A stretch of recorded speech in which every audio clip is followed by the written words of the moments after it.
C'est une pièce qui est très riche. Il faut être exalté du début jusqu'à la fin. C'est un peu ce que nous dit Mathieu, qu'il faut avoir l'impression de vivre pour cette œuvre.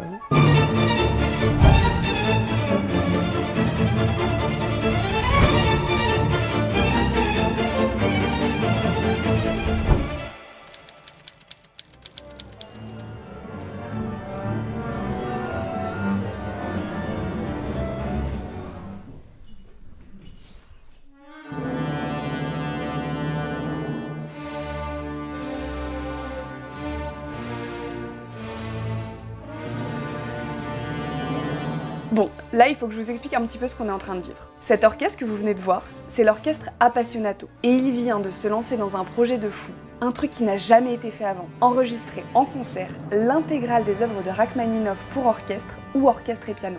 Pour vous donner une petite idée de l'ampleur de cette aventure, ça sera plus de 2 ans de travail, 5 concerts et 5 disques à l'arrivée. Très heureuse que ça démarre en tout petit et qu'on lance, ça y est, c'est parti.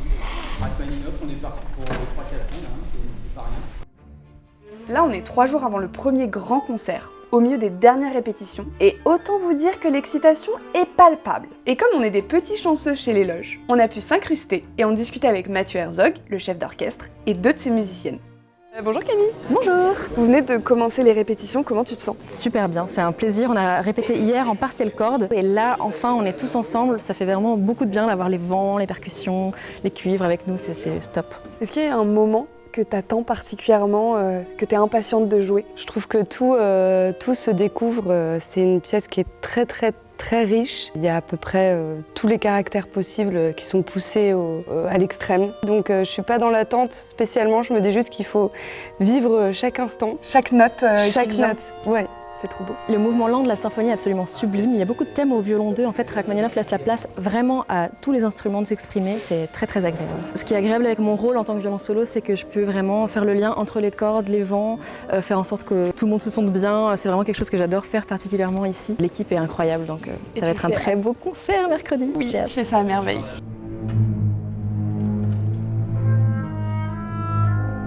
Tu peux nous dire un mot sur Rachmaninoff? Au 19e siècle, quand Rachmaninoff composait, on exprimait ses sentiments très fort. Je pense que l'époque actuelle exprime un peu moins ses sentiments amoureux ou ses épanchements, mais par contre on a tous envie de le faire. Et Rachmaninoff nous permet de le faire silencieusement, c'est-à-dire en écoutant sa musique. Et je dois dire que moi ça me permet de régler des problèmes personnels intenses. C'est quelqu'un qui va sans doute très mal à l'intérieur, mais qui exprime de temps en temps avec sa musique l'espoir que ça aille mieux en fait. Donc là, vous êtes en train de préparer à la fois le concert et l'enregistrement qui va avoir lieu dans l'auditorium de la scène musicale, qui est notre lieu un petit peu maintenant de résidence, dans le sens où on y est très souvent, et qui est surtout une des meilleures acoustiques que je connaisse. Tous les disques d'Appassionato ont été enregistrés toujours dans cette salle. C'est un endroit très particulier parce que c'est un grand endroit, mais en même temps il y a quelque chose d'extrêmement intime à l'intérieur. Et c'est vrai que pour une telle musique, il faut un espace. Et en plus, c'est très beau. Et c'est très beau.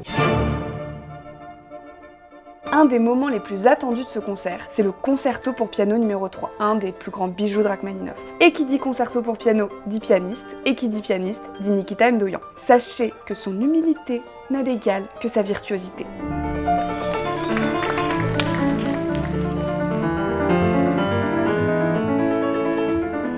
Quand tu fais un concerto comme le 3e, qui est tellement difficile, si t'as pas le bon interprète, ça peut être un enfer.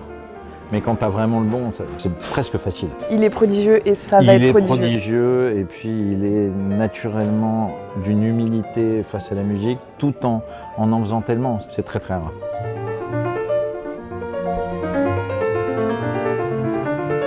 Qu'est-ce qu'on peut te souhaiter pour ce premier volet? C'est bizarre à dire, mais rien, tellement j'ai l'impression que tout va aller. Ce qui me fait très peur en fait. Normalement, il devrait y avoir un petit peu ce truc-là. Je me souviens que la dernière fois qu'on a fait un enregistrement, j'avais dit il faut cette magie, ce truc, mais là c'est sûr et certain, on a vraiment l'orchestre qu'on a envie d'avoir, ils ont envie, on a un pianiste fabuleux, et je dois dire que je suis vraiment très amoureux de cette musique. Ouais, c'est extraordinaire.